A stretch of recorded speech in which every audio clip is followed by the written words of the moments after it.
Hi everybody and welcome to Heel Heat. My name is George Coles, and on this episode, we're doing Who is Better. Topic for this Who is Better? The New Day. Now if you haven't seen any of my Who is Better videos previously, we're going to grade each of the three men on 8 different categories. Each category has a 1 to 5 scale, 1 being the worst, 5 being the best. With that being said, let's jump right in. Our first category, technical wrestling. This is your submissions, your suplexes, stuff of that nature. We're going to start off with Big E. Big E, I'm giving a 3 in this category. While I think he's good, I don't think this is his strong point, hence why he gets a 3. Kofi Kingston's going to get a 5. I do think this is Kofi's strong point. I believe Kofi Kingston might be one of the most underrated wrestlers of all time. That's why he gets a high score here. I think he's absolutely excellent in the ring. Xavier Woods, I'm going to give a 4 to. Like I said, he's really good. Definitely right up there with his New Day brethren. Now going to our next category, striking. This is where I do think that Big E stands out. Big E is getting a 5 here, which is fitting because that was his gimmick in NXT. I think he's absolutely awesome as the power man of the group. I think he makes it look great. He's a very skilled striker. That's why he gets a high score. Next up, Kofi Kingston. Kofi's getting a 5 as well. If for nothing else, his finisher and the different kinds of kicks he throws. He's not as much of a striker now as he was when he was younger, but I definitely think his all-around in-ring game is probably the best of the 3 in the group. Like I said, one of the most underrated wrestlers of all time in my opinion. Last but not least, Xavier Woods. Xavier, I'm giving a 3 here. While I think he's good, I think this may be his weakest part. There are times where Woods, when he comes off as kind of weak on his strikes, kind of half-hearted. So for that, I'm giving him a 3. Next category, how they perform as a heel. Now all 3 of these men have very little record of being heels, so this was a hard category to judge. Big E had a little bit of time as an enforcer. For him, I'm giving him a 3. I thought he was good in the enforcer role. He didn't ever really evolve that though, to where he could be even a mid-card heel. So I can't really say he was great, but he was good as the enforcer. Kofi Kingston, I'm giving a 2. I honestly can't think of, other than when they tried to be heels in the beginning of New Day, Kofi really being a heel, and I couldn't picture him being a heel. I don't think that he would ever work as a heel character. That's why he gets such a big knockoff here. Last but not least, Xavier Woods. While Woods hasn't had a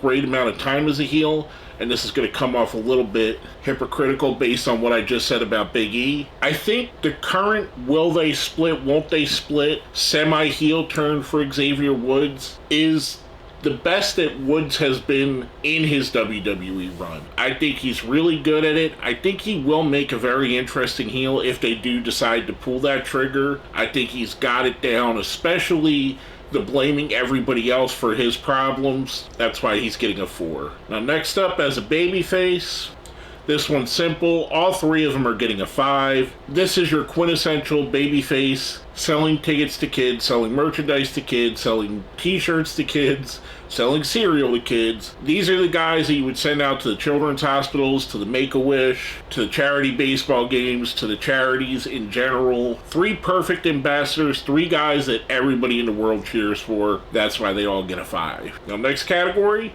promo ability. For Big E, I think Big E is the best of the 3. Big E is getting a 5. He goes a little bit into the preacher mode, and some people find that a little much. For me, I think it's awesome. I love his delivery. I love everything he does when he puts it into it. He's hilarious when he's not even really trying to be hilarious. On their old podcast, I mean, there were times where he would just say something and his inflection is what made it funny. The thing he was saying wasn't funny at all. I think he's a great promo guy. I think hopefully we'll get to see more of that in the future. Kofi, I'm saying, is the weakest of the 3. I'm giving him a 3 here. Where Kofi is great in-ring, he's never really been great on the microphone. And that could be one of the reasons why he's never really been considered a top guy in the WWE. Where I definitely think he has the ring talent to be one, I just think he lacks a bit. For Xavier Woods, Woods is getting a 4. I think Woods is a great speaker, and if he wasn't standing next to Biggie Langston, he'd have even more impact. He has a way to convey his emotions, especially now that you're seeing more of that quasi-heel turn than I think Kofi does.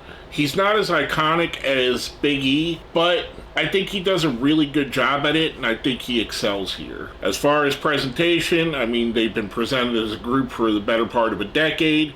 They're all getting a 5 at that. The New Day has a specific look that you know is the New Day, no matter what color they're wearing, whether it be green, black, orange, purple, blue, pink, any color.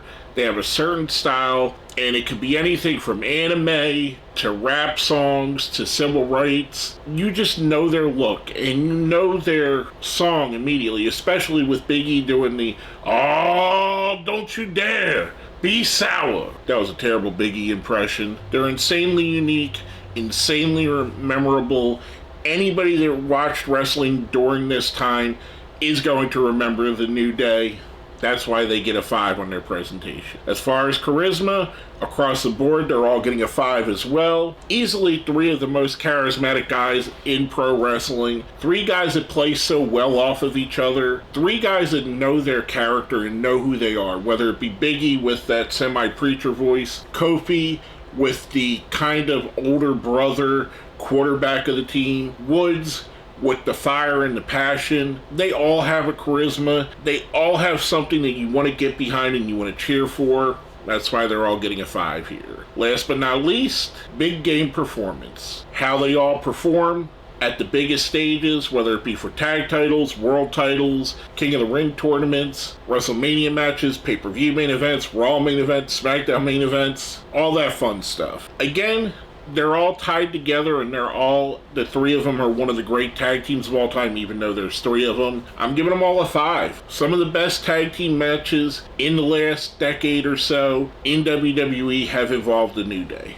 Whether that be with the Wyatt family, with the Usos, with the Dudley Boys, or whoever else may have been there. Between them and the Usos, these are the 2 big tag teams of that decade, of the time there. This is kind of your equivalent of the British Bulldogs and Hart Foundation from the 80s, or from the 90s, early 2000s, Edge and Christian, the Hardy Boys and Dudley Boys, that triumvirate. These guys, when given the ball, they run with it. They're absolutely awesome. Now let's go into our totals, starting with Big E Langston. Big E gets 36, and I know I keep saying Langston because if you watch their podcast, there's some very funny moments where he goes on very long rants about losing his last name, so we're giving it back to him here. Big E gets a 36, Kofi gets a 35, Woods gets a 35. Now, there is a chance for bonus points. The way you get bonus points, if you pay attention to my community page for the YouTube channel, every Wednesday we put out a poll. You could vote in that poll, and whoever wins gets 5 bonus points. As you can see here, this is very tight.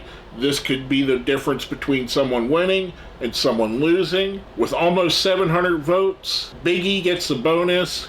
Big E gets a total of 41. He won already. It added to his win. Big E is your best of the New Day. This one was really fun for me to put together. One of my favorite tag teams of all time, one of my favorite stables, however you want to categorize them. 3 of my guys that I absolutely love watching. I'm a huge Kofi Kingston fan and have been since before the New Day. I love Woods and Big E as well. This was really fun putting this list together. I'm glad that Big E won. Hopefully, fingers crossed, we'll get to see him in a ring. Even if it's for one match to go out the way that he wants, I'd love to see that. Now, normally this is the part of the video where I tell you a little spoiler for what's coming up. We're going to switch it up next week. Next week, we're going to do a special Halloween episode of Who Is Better. And that's all I'm going to say for that. Pay attention to the community page, vote on it. On Wednesday, you'll see who's going to be in the next video. You'll have your opportunity to vote. You can make a difference on who's going to win next week. As you've seen on this one, it could have easily swung it. If Kofi would have won the poll, or if Xavier Woods would have won the poll, they would have won this. So it's definitely important, if you want to see your person win, vote in that community poll. With all that being said, my name is George Coles, and you've been watching Who Is Better.